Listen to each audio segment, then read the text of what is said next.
หรือละมั่งไทยรู้ไหมตอนนั้นที่ใกล้เคียงธรรมชาติ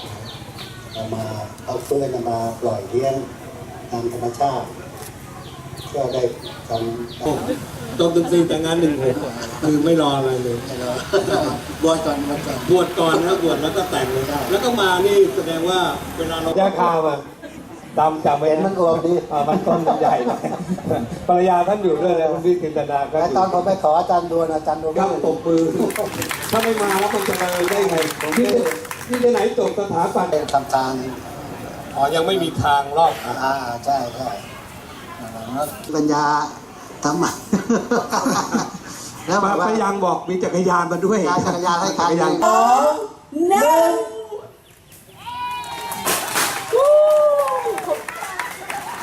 ไปเป็นทางการครบรอบทุกท่านสละเวลามีค่านะคะมาร่วมเสวนา40 ปีกับที่อยู่7 ปีมันไม่มีไอ้นี่เลยใช่ไหม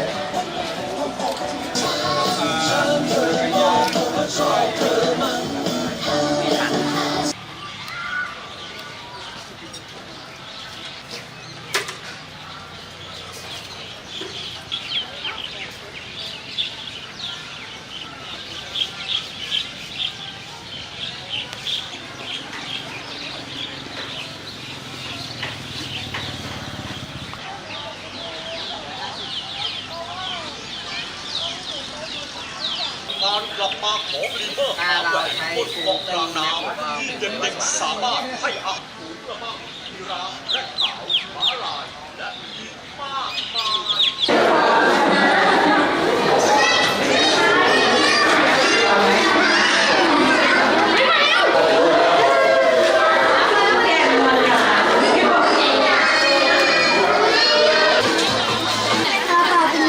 มให้ทุกตัวท่านได้สังเกตที่ปีกเห็นไหมคะแล้วก็จะมีสัญลักษณ์ว่าเล็กๆนะคะก็ถือว่าเป็นสัตว์ที่